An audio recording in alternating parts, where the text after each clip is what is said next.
Ladies and gentlemen, welcome to the East 10 Outpost. Today, I'm joined by a very special guest. She's written over 70 scientific papers, 7 books, and she's Professor Emeritus at San Jose State University. Please welcome Dr. Elizabeth Weiss. Thank you for joining me today. Thank you so much for having me on. It's a real honor to get to have you on to talk about the ever controversial NAGPRA. So I would love to get your professional opinion on it and kind of get a better understanding, because I honestly don't understand it very well, and I'm looking to really be able to fully wrap my head around it. So we'll dive right in, and I would love to establish a baseline first of all, and kind of broadly speaking, what do you view that has worked in NAGPRA and what hasn't worked in NAGPRA prior to this recent update? Because it seems like it's kind of gone under the radar for a really long time until this recent 2024 update, was it? Yes. So let me just start by saying NAGPRA, the Native American Graves Protection and Repatriation Act, is a law that was passed in 1990, and its intent was a compromise to allow for continuous scientific research and yet also repatriate, that is, give back to connected or affiliated modern-day tribes past funerary objects, objects of cultural patrimony. So an object of cultural patrimony is like something that is owned by the whole group. We could think of the Statue of Liberty as an object of cultural patrimony, for example, for the US. Sacred objects, which are objects that are not just religiously linked, but literally are needed for religious practices, right? So, a picture of something religious is not a sacred object. It's maybe a religious object, but not a sacred object. So NAGPRA was very clear that it had to be something that was needed in religious practice. And funerary objects. So this would be, a funerary object is not just something found in a grave site, it's something that was intentionally buried with someone. So that the person, this is something that this person should be buried with. So if you think about, some of the most famous funerary objects, of course, are those we find with the ancient Egyptian mummies and all of their funerary objects. So it's not just something found in the same site. It is something that has been intentionally buried with the individual. And human remains. So NAGPRA set out these rules to give modern-day tribes what they thought was to belong to them, but still allow for artifacts of all other sorts, such as, everyday objects like hunting goods, for example, cookware, things like that, to be continuously curated with the university or museum, to either be on display or back in collections rooms for research, and that the human remains should be affiliated or linked with a modern tribe.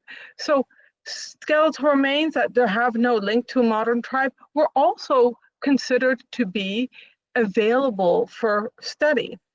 So with these types of safeguards, many anthropologists, so archaeologists and biological anthropologists, thought that the science was safe. But what they didn't understand was that these guardrails would deteriorate over time. And as soon as NAGPRA was passed, even beforehand, there were people who were already worried about those guardrails deteriorating. And there used to be a site, it's still up on like an archive, but it's no longer actively run because of the people, one of the main contributors and forces of that website has passed away, Clement Mechen. And he was a UCLA professor for 40 years. And Megan, he basically was very wary of NAGPRA from the start, because he said, you know, anthropologists and archaeologists may think that there's a compromise, but this compromise is going to fail because the compromise has been made with people who are pushing this law for reasons of religious reasons and anti-science reasons. So it's not only, religious, but it's also anti-science. And the other aspect of it is that there are things in the law that led it to falter along the way. For example, the requirement that 2 traditional Indian religious leaders needed to be on any NAGPRA committee is quite honestly a violation of separation in church and state, because it favors one religion over another. And what is that religion? Nobody can really say. So over the years, there had been minor regulatory changes. The law itself has not changed, but regulatory changes to try to help us understand the law better have occurred. And the big regulatory changes occurred in 2024. And what those new regulatory changes included was a deference to Native American elders and religious leaders. So if there's a disagreement between the science and the Native American perspective, then that would be, the Native American perspective would be the one that wins out if it's deferred to. Now, some people may, be scratching their head, say, well, can't the Native American perspective be scientific? And of course it can be, but the thing about science is not linked to any ethnicity. You don't have Native American science. Science is science, and therefore there's basically becomes this divide of the science, regardless of who is doing that science, versus the non-science or the religious beliefs for the most part. So one of the things was the regulatory changes suggested deference to the Native American religious views, and added another piece of evidence to be allowed in NAGPRA decisions. So initially, NAGPRA went awry by allowing oral history or oral tradition to be included as evidence, along with archaeological evidence, biological evidence, historic documents, and so forth. And so it was supposed to be like a preponderance of the evidence, taking everything into account. Do we find a link between this tribe and these artifacts? And now, basically, they've added another piece of evidence, which is called traditional knowledge. And sometimes you'll read it as traditional Native American knowledge. And traditional Native American knowledge, as NAGPRA is written, is not like other traditions. It does not have to be passed down, which basically then it's not traditional, because that is the definition of tradition. But it also can change anytime, and if 2 tribes disagree, both of them are correct. So this kind of makes any decision making impossible. That sounds like a very slippery slope. Yes. And so what it encourages tribes to basically collaborate with each other regardless of the true linkages. And part of these changes is because of this false narrative that we've been sold for the last 30 years that NAGPRA is not working. There are still too many bodies in museums. There are still too many artifacts on museum shelves. But NAGPRA was working. It was actually, if anything, already working too well. Too much had been lost, including Paleo-Indians, and Paleo-Indians are Native American finds that date 7,500 years or older. So you have like Kennewick Man, 8,500 to 9,000 years old, found in Kennewick, Washington, the state of Washington, in '96. Huge lawsuit about whether Kennewick man should get buried to the Colville tribe of the Northwest. And basically, NAGPRA kind of created the complications, but yet a government group of scientists were elected to study him. And actually, one of those scientists was Jerry Rose, who was at the University of Arkansas when I was there as a PhD student. So I got to look at Kennewick man's CT scans early on in my career. And what the scientists figured is that although Kennewick man may or may not be Native American, they couldn't link him to any specific tribe. And so that then opened Kennewick man for, after something like nearly 15 years, I believe. I could get that data a little bit wrong, but it was something like that.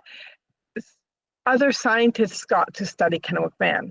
DNA studies were done on Kennewick man. And now when you look up Kennewick man now, Kennewick man was reburied by executive order from Obama. So not through NAGPRA directly, but by executive order from Obama. And when you read the news stories about Kennewick man, what you'll find is that they say, well, he was linked to the Colville tribe, therefore he should have been reburied to them, therefore he was, and the scientists got it wrong. But if you actually look at the DNA evidence and the governmental report on that DNA evidence, so the DNA was done independently, the actual research said that Kennewick man was more closely linked to South American native, so indigenous of South America, than any tribe in North America tested. And yet he was reburied. That's not what NAGPRA or repatriation was intended for. This kind of pan-indigenous reburial was not the intent of NAGPRA. The intent of NAGPRA was to connect remains that were clearly affiliated with modern tribes to those modern tribes.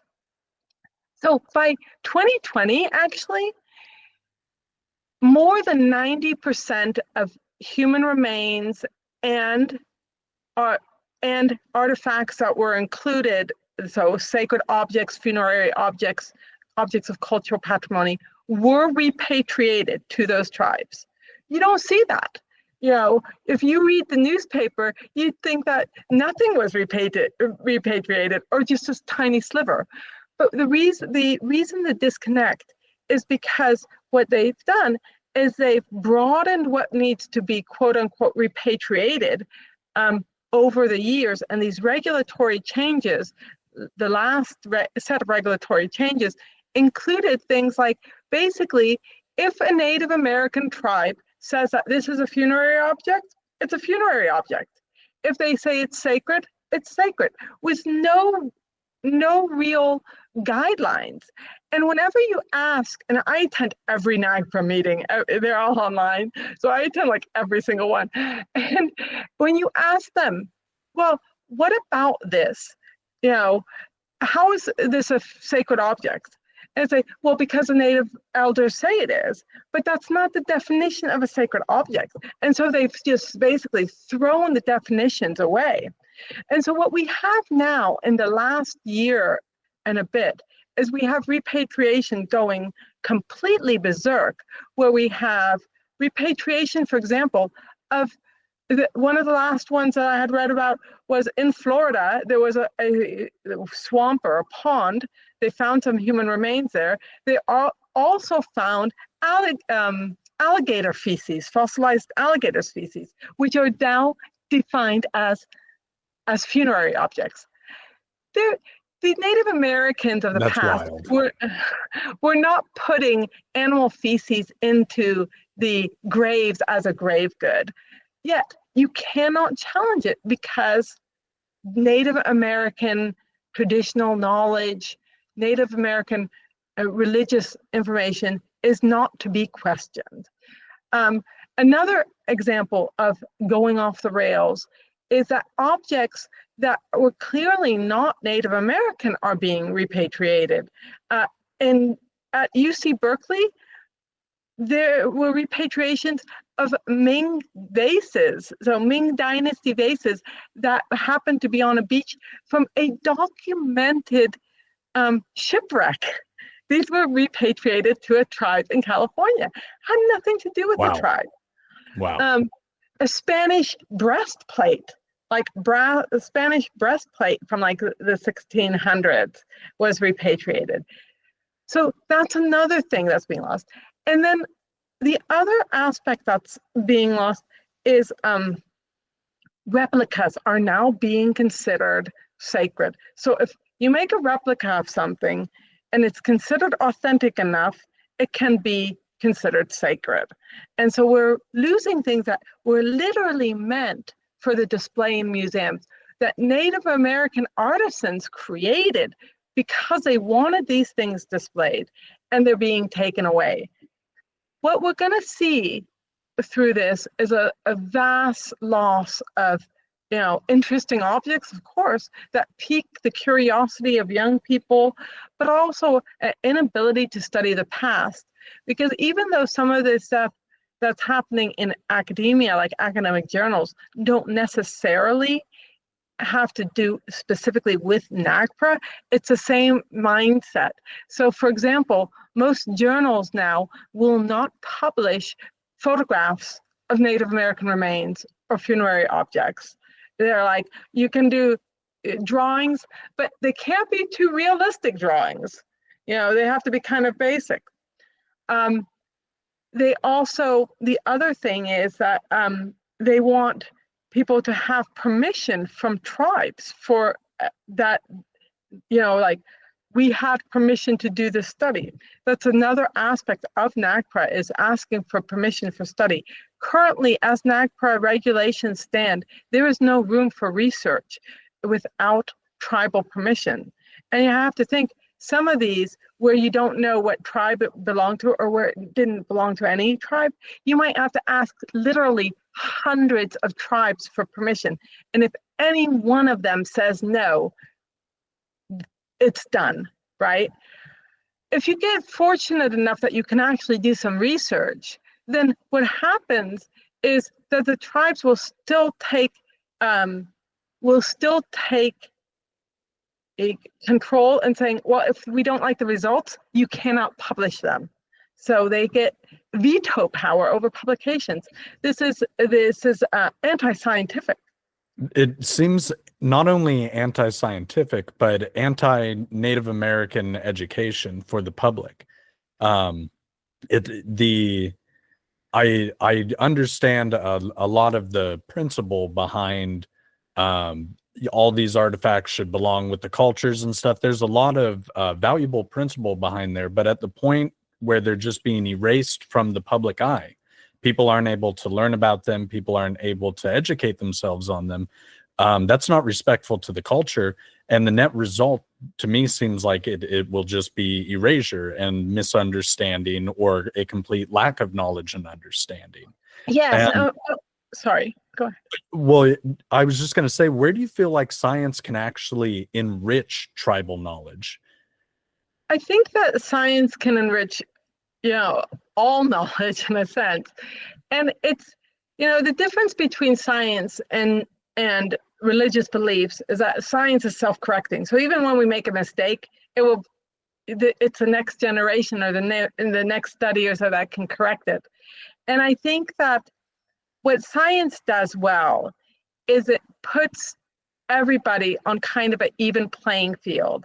So you can't, if you're doing science accurately and just searching for the truth, what you see is that all past cultures had great things, all past cultures had some ugly things. And that's humanity. Not so different now, are we? Yeah. And so I think that that's one of the great unifying principles of science. But I get emails from Native Americans who tell me that they are against this erasure of knowledge of their past culture, and that they are concerned. So it's not like, oh, there's these evil white colonialists who want to study them and Native Americans not interested.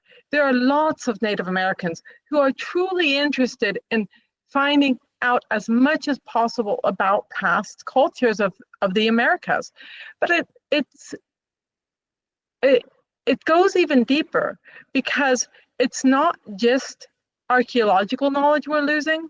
When people may say, oh, who cares if fossilized feces are reburied? That's ecological knowledge of the past that you're losing.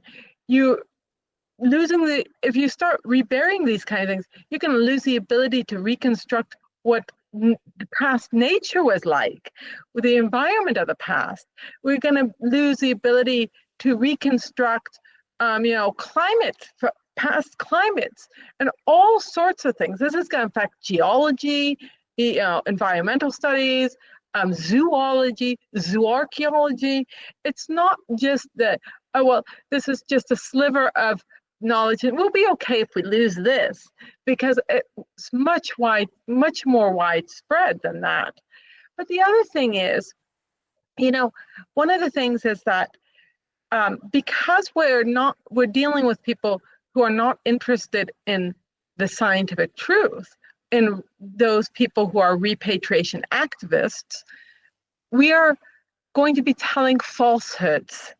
And so one of the things that happened in 2024 is that nationwide museum exhibits had to shutter because there was a new, in the new regulations, they mentioned that all things need to be approved by tribes, whether it's okay to display those things in museums or not. And so what happened is that, nationwide museums shuttered their Native American exhibits. When they come back, they won't come back as scientific exhibits. They'll come back as religious exhibits. And we see this in an early example of an exhibit at the American Museum of Natural History in New York. And this is the Northwest Coast Hall exhibit.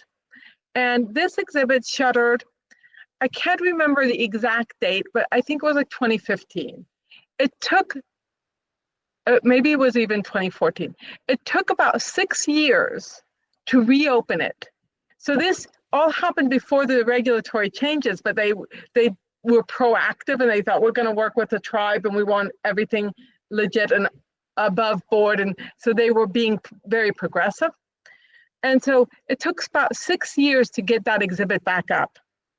It took $19 million. And what happened was the new exhibit contained far fewer objects, but far more myth. And myth not told as, this is what people used to believe, and isn't that interesting how the human mind creates these stories to try to help explain nature, and now we know it's not that way. And of course, the study of mythology as a representation of how past people and modern people think and try to explain the world around them is interesting. But mythology presented as true fact and history is not.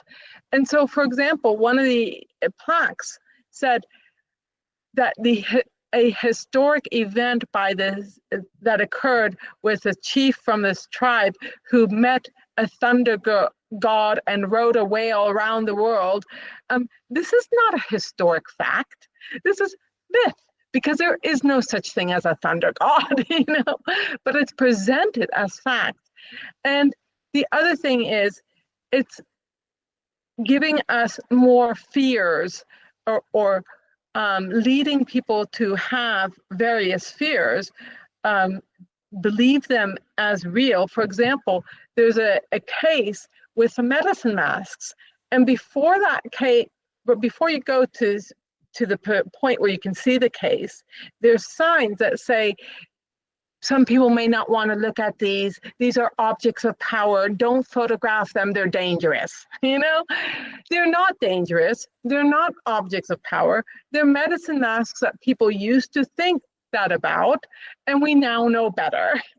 And there's nothing wrong with correcting those kinds of falsehoods. It's actually our job as scientists. And so, you know, uh, I took some photos of that, just because I thought nobody's going to believe that this is in, you know, one of the world's best natural history museums, presented as facts. But Well, I behind, find it interesting that other religions from other cultures aren't presented in that way. So what a strange kind of overcorrection for one society and one culture, because it's not like any other religions around the right, world or indigenous beliefs are elevated to that degree. None of them, you know, not none any of of them. the major ones, none of the minor ones. So it seems Yeah, like a very strange kind of a way to handle one set of beliefs versus literally every other set of beliefs. And I think the net result of everything you just said kind of leads to people's general ignorance on what's happening. and Is you know, there well, go is ahead. there an intersection point between these tribal understandings and scientific understandings? Is there somewhere, because I think people, especially from the you know far extreme NAGPRA side, you know, everything is just about the understanding, is kind of what you've explained. The mythos, the legend, the creation stories, whatever, however it relates to their mythology, it seems like that's what's deferred to. So there's got to be, I would imagine, an intersection point where science can really in some way bolster that for those people and reaffirm some things, reaffirm tribal understandings of when they came into regions, things like that, that they'll never be able to confirm just through oral tradition. Well, I think that you know, over the years, I've wavered very much about how much I think is sincere religious beliefs versus trying to push a specific narrative of we've always been here and we are better than those who came after us because we didn't displace anybody, when we know perfectly well that Native American tribes, like everybody else, has been displacing every groups that came before them. That's just human Oh nature. yeah, You know, it's actually the cycle of nature life. of it's actually the nature of most animals. Most, you know, it's not just humans who do that. But I do think that part of it is that, you know, in a sense, I like to say that when people tell me that this is their belief or this is what they're saying, I take them at their word. I hope that they're truthful, and I take them at their word. And what I would say is that, you know, what needs to what would need to be done is a clear understanding that a museum that is a science museum should be promoting science, just like a history museum should be promoting history as historically accurate as possible, and that religious beliefs belong in, you know, churches, halls of worship, you know, community get-togethers, and that's okay. Some people are capable of dividing their you know life and can accept, you know, have very strong religious beliefs, but also accept that when you're doing science, you divorce those kind of beliefs from the science and you just stick with the data, just the facts man type of thing. And I'm not one of those people. I didn't grow up religious. I've never believed in a religion, so I'm not. And I say that to, you know, not to say, oh, those religious people, but just to acknowledge that I know people who are very religious, who are very capable of doing good science, but they're not introducing their religion to science. They're Right. keeping those two worlds apart, and that's fine. And I think that that's how I would think of it. I would not, you know, I've been to churches, and I like went with friends, with, you know, for like when I was in college doing cultural anthropology projects. I went to a church. And the thing is, like, if I would go to a church now, or a synagogue or a temple or whatever, I would not go in and say, well, you know what, this is what you should do, and this is not evolutionary. It's like, no, that's not the purpose of that institute. That's not the purpose of that institution. The purpose of that institution is different from a scientific institution, and therefore I would be respectful and just sit there and listen and be respectful. And I think that that's how to get away from this conflict with NAGPRA, of this science and religion conflict, is to accept that NAGPRA was never going to work because it tried to marry science and religion, and NAGPRA just needs to be scrapped. Quite honestly, it needs to be scrapped. I can understand if some people are like, oh my goodness, that's an extreme view, and it is, but it has been a complete failure from the scientific perspective, and it's not going to decrease. I mean, even as we speak, there's a push to include things like naturally shed parts of the body as human remains. And there's like, for example, if soils that had human remains will have DNA in that soil.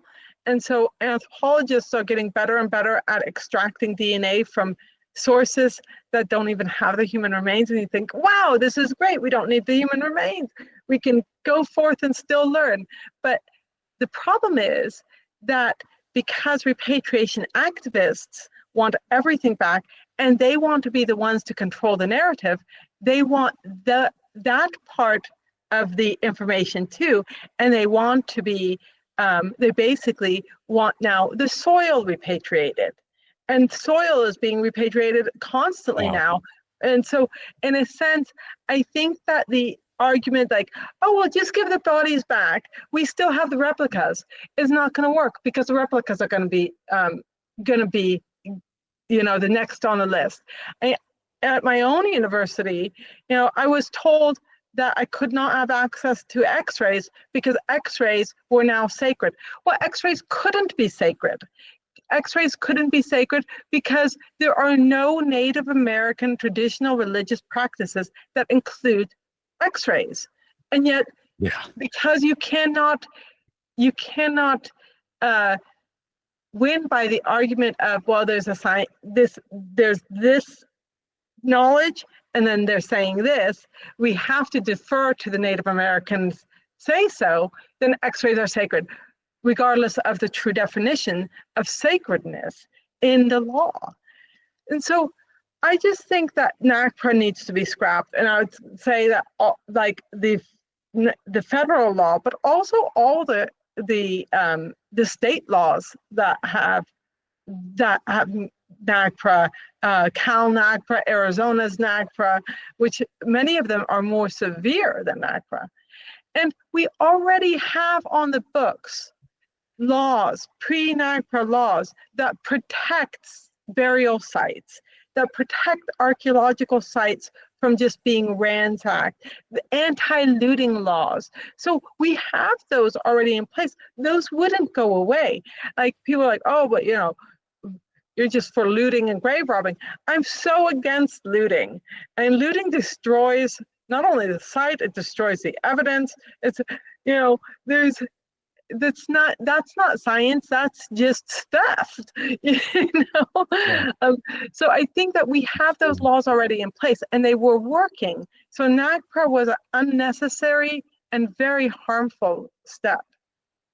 Well, you mentioned something I would kind of like to touch on a little further.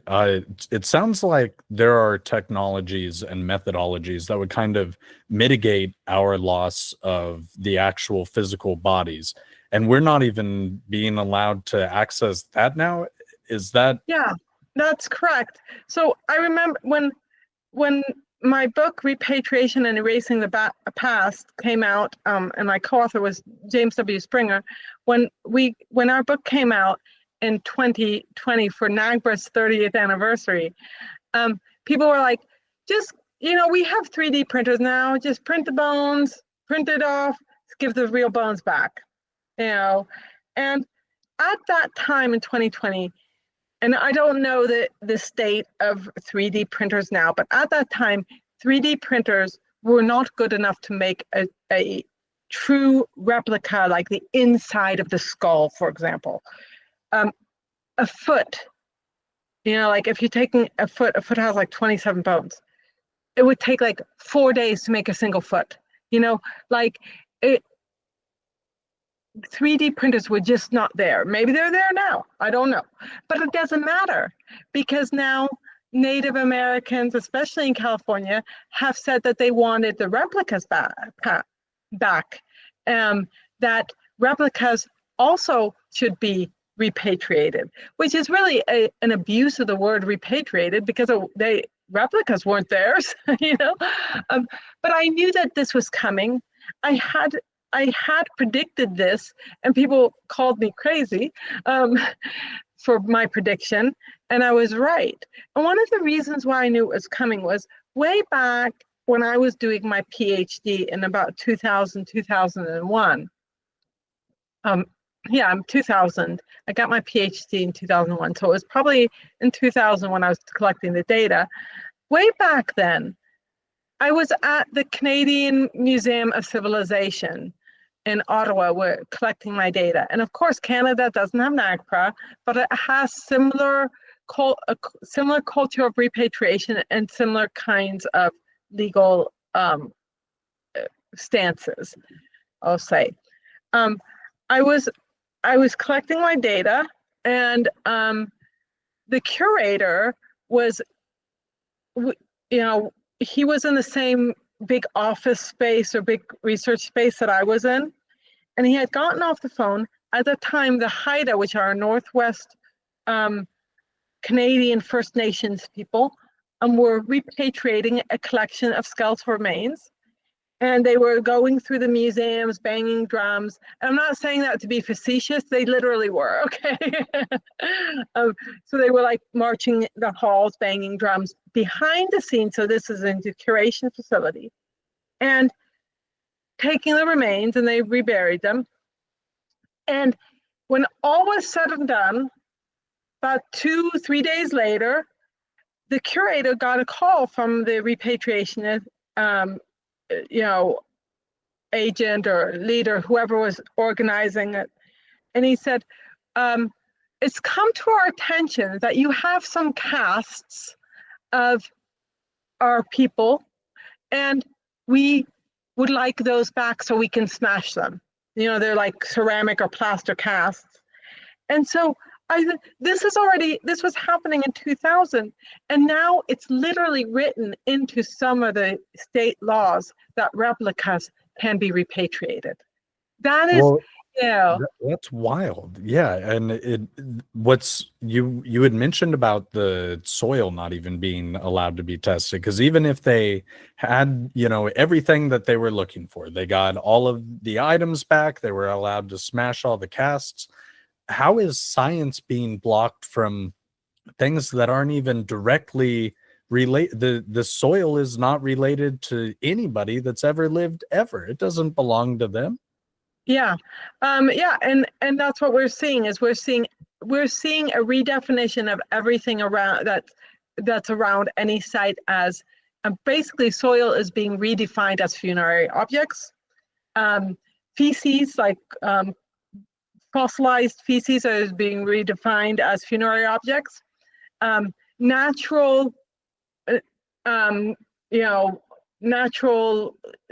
formations are sacred places, and all of these then become off limits to scientists of geology, geography, environmental scientists, marine.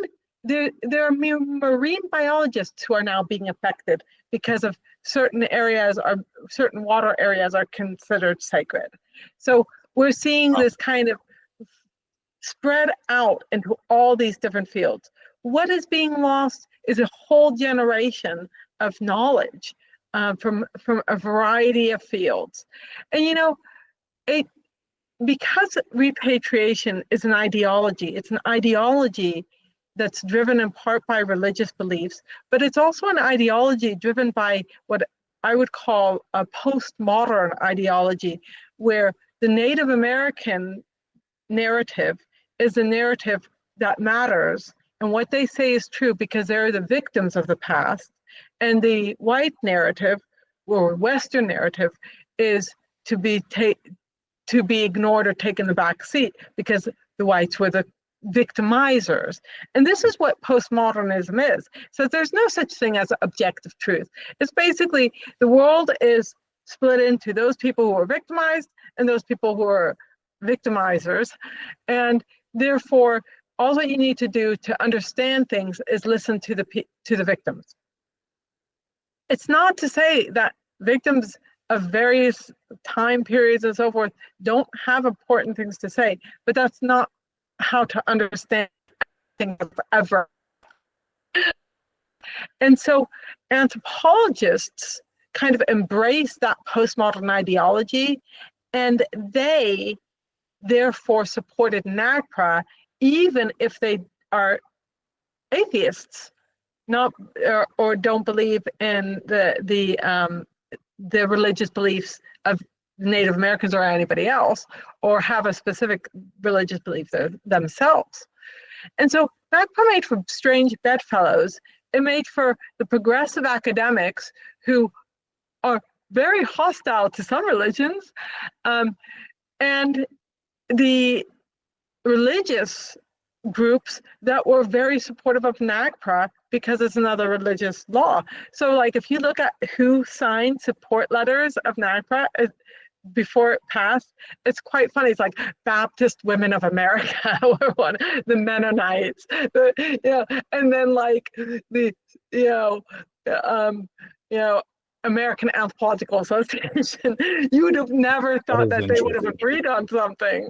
So yeah, well, they really, I mean, especially Christianity, I feel like in the modern day has been in a lot of ways publicly from the state and everything very clearly defined as like, we think this is myth, it doesn't matter if you guys believe it, cool beans, right on. But so to see them elevate, like I said, one particular culture's mythos over other ones on the world stage here in America, it's all very interesting. And I kind of feel antithetical to actually learning and understanding the indigenous people who were here before us. That's not, yes. it's not going to help anybody learn their story and learn their truth if we're taking it off the shelves.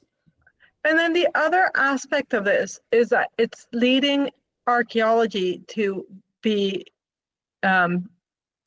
filled with another type of people, so people with other interests. So the reason why I went into anthropology is really twofold. One is I love anatomy. I've always loved anatomy. Even when I was a child, I loved putting together like those little model body parts and the invisible woman figurines, and so I love anatomy. I love the clarity of form and function, and it's just beautiful, and it helps us tell the story of that person's life, and so that was a huge draw for me to go into anthropology. And then the other thing that was a draw for me is I love learning about past people and past cultures, and I think it's fascinating. And I remember like even when I was young thinking, I wonder what this land would have been like 500, 600 years ago, and with no cars, and walking to this place or that place. And not only in the US, but I think that when I was living in Europe, and what were those people like? And so it's those two things drove me to anthropology. But what's driving a lot of people into anthropology and archaeology now is not their desire to learn about the past, but rather their desire to put their own identity onto the past. And so it's what I call the neo tribes of anthropology. It's, so you have like queer archaeology. And if you look at queer archaeology, all the archaeologists in queer archaeology are queer, and all what they do is they're trying, and people may say like, what, queer archaeology? It's literally a type of archaeology. That is the official term of it even, right? So you have queer archaeology interest groups. So, and what they're doing is they're looking for ways to rewrite the past to ensure that queerness is included in there, to make it look like their lives are normal, and there were always queer people, and there might have always been queer people, but you can't figure that out by projecting your own self onto the past. You have to just take the data and see what the data tells you. And so you have people who are no longer interested in really understanding the data as opposed to just projecting themselves on, whether it's the queer archaeologists, there's like the Trans-DOE task force, forensic anthropologists who are just interested in trans issues. It's like how, and I think like this is not really what anthropology is about. Anthropology in total, like when you include like archaeology, biological anthropology, and cultural anthropology, it's about understanding the other. It's not about understanding yourself in that sense of, I'm attracted to these types of people, so is that the same for the people in the past? Or, I'm tattooed, and so I want to study only people who are tattooed, so I'm going to go look at these groups.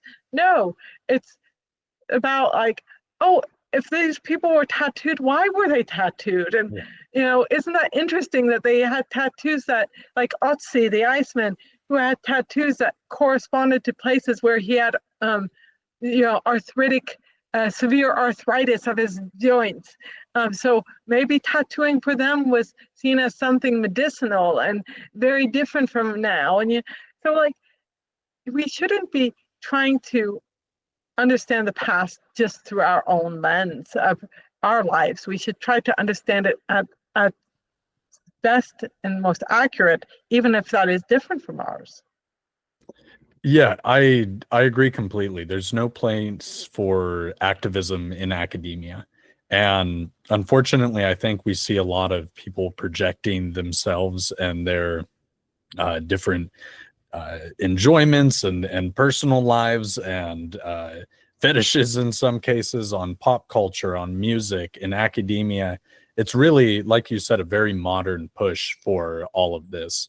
And it's just from a small group of people that have managed to obtain power in these different industries, and it really is activism, and that's what I refer to a lot of these anthropologists and archaeologists that are like that, is just activist academics, and it's unfortunate to see. It's very anti-science.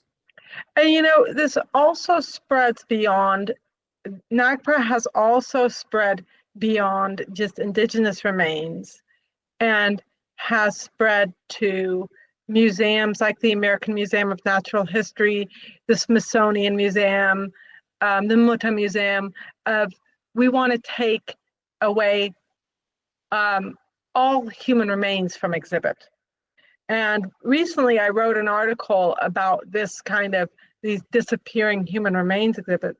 And the article title, it was in Free Inquiry magazine. And it was the body is not sacred. And the thing is, like, we're kind of going backwards to like believing that there's something special about the human body that makes it sacred as opposed to another animal's body. And one of the beautiful things about evolution is that it shows us a continuum of life. And so that, the human body is no more sacred than the body of another animal, of a deer, or of and so one of the things I would hope is that people be like, oh, well, that's an interesting perspective, and we shouldn't be getting rid of human body displays.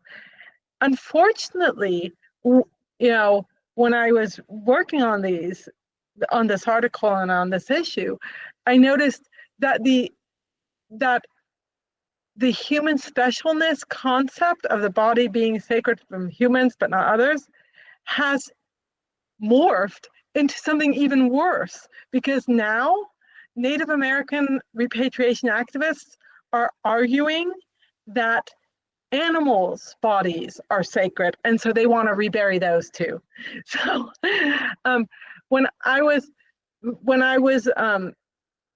being attacked for my views at my when I was still at the university, San Jose State University, because of a photograph I took with a skull, and I said, how is this different than the photograph of a zoo archaeologist who takes a photo with a deer skull or a dog skull or so forth?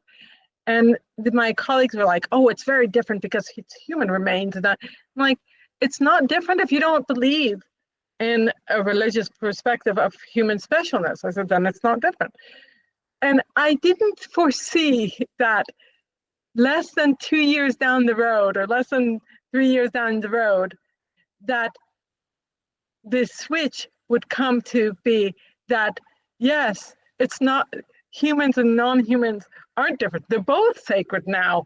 And this is a worst turn that could have happened, because as we see the museums shuttering their exhibits of human remains, so first Native American materials, then human remains in general, you can bet that animals and those taxonomy exhibits are the ones next to go. It would not surprise me at all. When Cabela's start getting taken down, I can tell you people get mad then. Shoot. Yeah.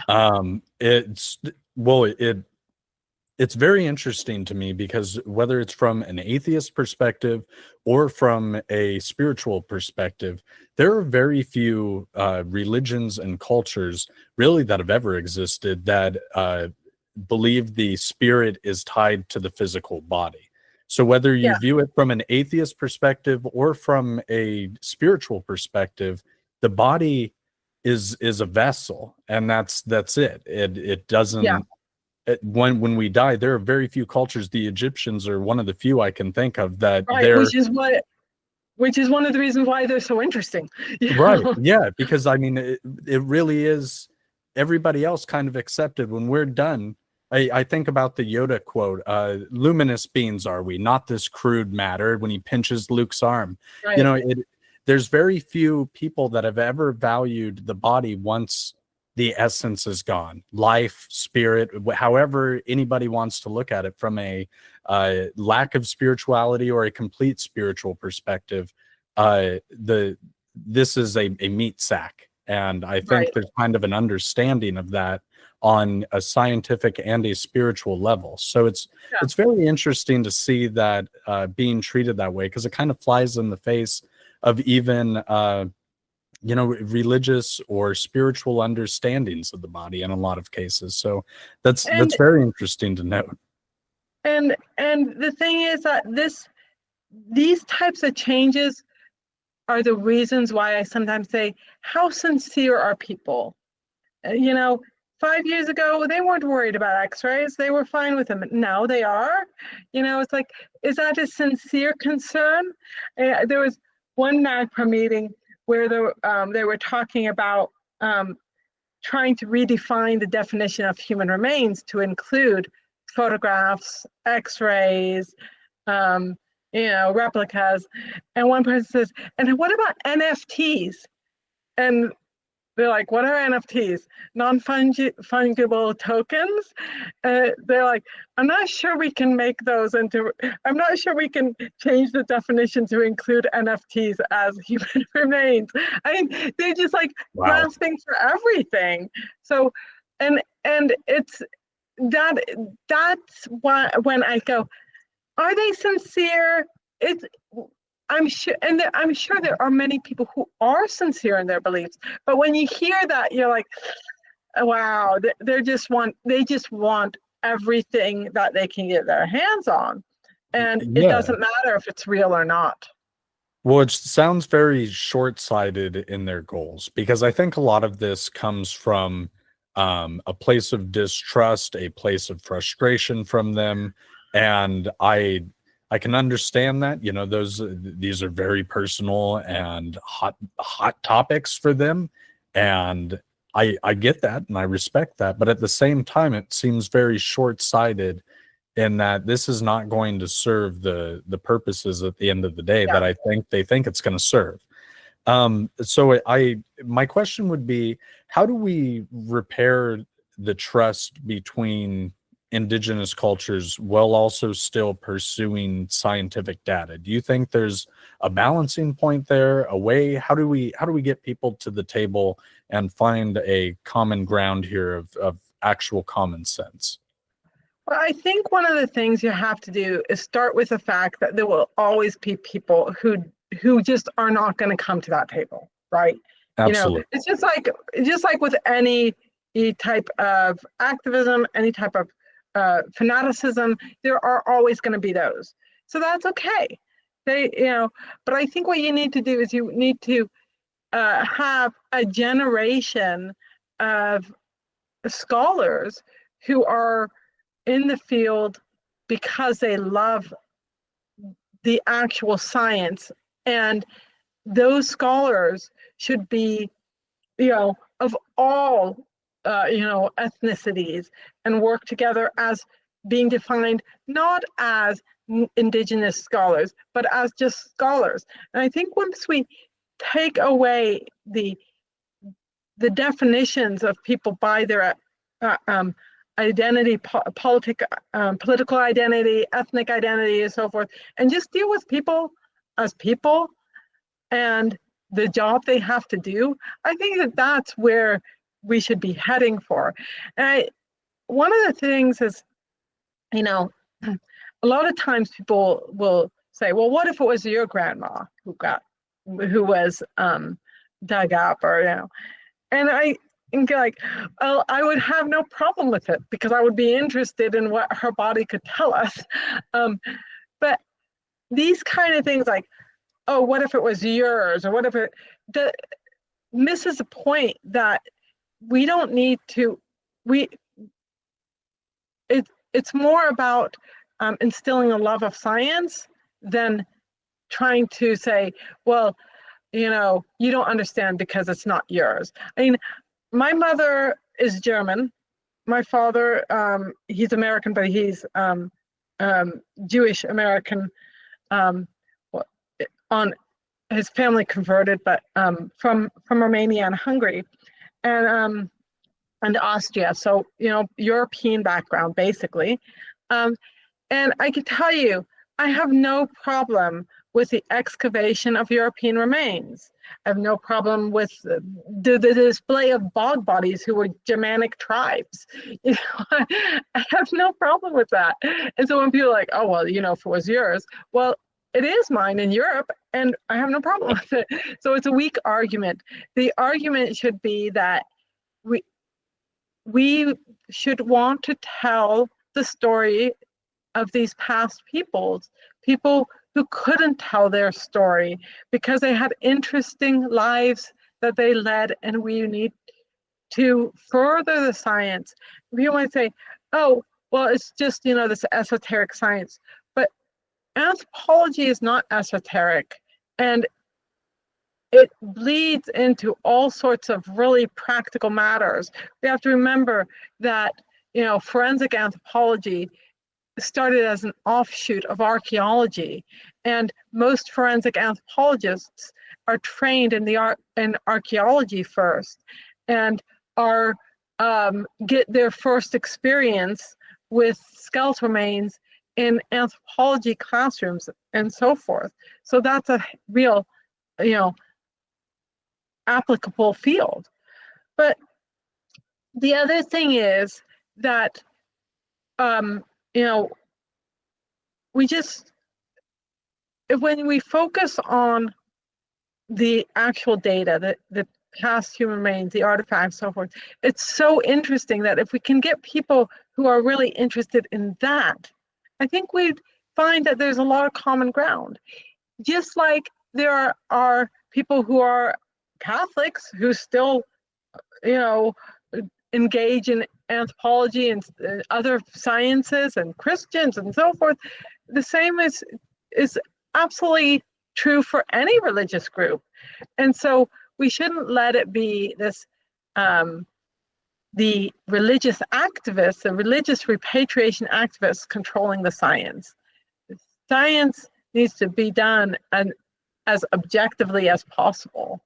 And that's the best, that is how it is most interesting as well.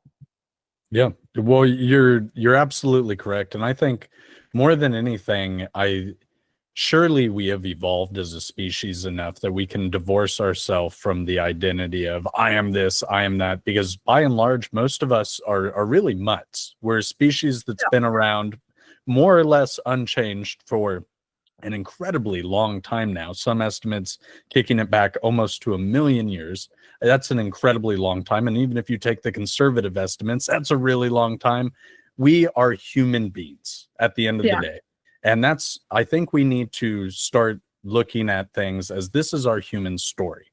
I'm personally an eighth Cherokee, a quarter Portuguese, and then the rest is predominantly German. So that makes me look a lot more Caucasian than anything else. But I would have just as much of a stake in the indigenous, claims here as a majority of people with tribal membership today. So I think it's very strange that people get so married to that blood ideology and making that their entire identity, instead of being like, let's find out the human story, because it's an incredibly interesting one.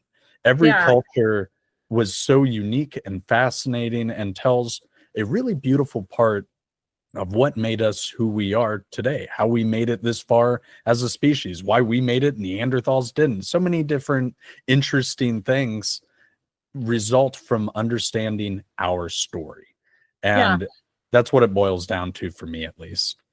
And I'd say, when the other thing is, when you do that, when you look at it in that perspective, then I think you actually have people getting along better because they're not dividing themselves up into little groups.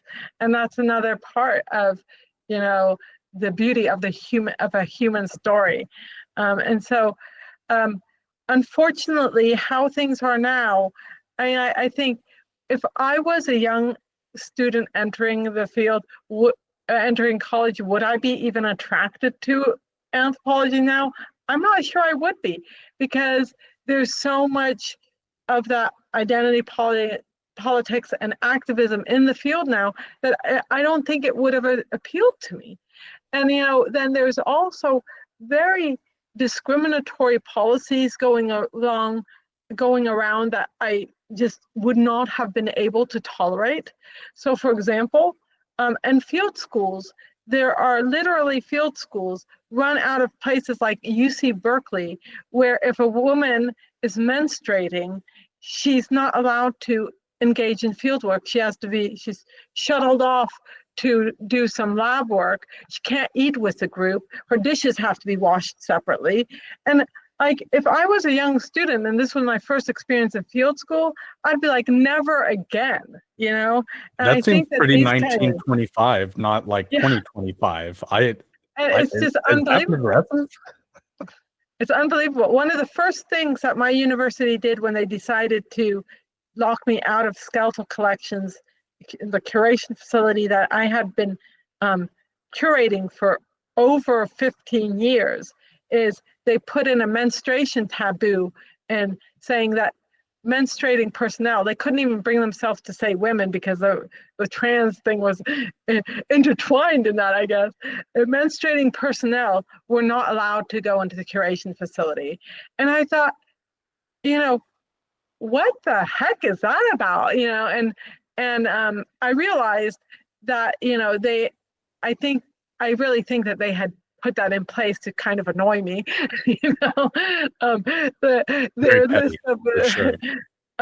Their list of what can and cannot be done was like a list of things that annoy me, and that I had written about before. So And I said to my lawyers at the time, I said, this must be a Title IX violation. How can it not be? I mean, Title IX protects women from being treated differently because they are women. And in the educational field, like people think about just sports, but it's also like learning opportunities. And so we said to the university, if you don't remove this, we will file a Title IX suit. And they removed it. But it just, these kinds of things are happening across the nation, and we shouldn't allow it to. Yep. No, it's it seems very regressive to me. Which it's strange to me where like one certain people or group will be elevated at the expense of everybody else. That's not that's sexist and racist when you start doing that on any level. And like I say, really the only view, which is the scientific view, is we're human beings. Whether you're a male or a female, we're still humans, and that's really about the only division between. And the idea of segregating ourselves into smaller and smaller groups, I'll never be able to understand that. But I would love to know, where can people find and support your work easiest? Because you are an absolute powerhouse, and I've personally supported you every chance I've ever gotten. I've mentioned you on Limitless with Matt Bell. I think you're phenomenal. So where can people find and support your work? Thank you so much. The best place probably is to follow me on Twitter, or X now, I guess, at Weiss Unburied. The other thing is I do have a website, and I can't remember its URL. I'll link to it all down below, as well as your books. But I'm much better at tweeting than I am at updating my website. And I have a book that came out last year, On the Warpath: My Battles with Indians, Pretendians, and Woke Warriors, available everywhere, Amazon, and that's a great title. It's about about my lawsuit against my university, which is now settled, and about how anthropology has gone awry, and academia more generally too. I also have a chapter in a new book called The War on Science, but that's edited by Lawrence Krauss, which deals with how indigenous religion is burying science, burying archaeology, most specifically. Well, I'm going to link to all of your books, as well as your website and your X account, down below. And Dr. Weiss, I can't thank you enough for joining me today and being willing to talk about this, because it's a difficult topic. The conversation needs to be had. People need to not shy away from it, because ultimately this is going to be a net negative for all of us, for the indigenous people, for Europeans, however people want to subdivide themselves. Ultimately, humans lose out if we are not educating ourselves on our shared human past. So absolutely, truly, thank you again. And ladies and gentlemen, make sure you like, subscribe, and follow along so you don't miss more conversations like this. But until next time, be indomitable in your quest for knowledge, no matter how tough the conversation or the obstacles in your way. But above all, stay curious, my friends.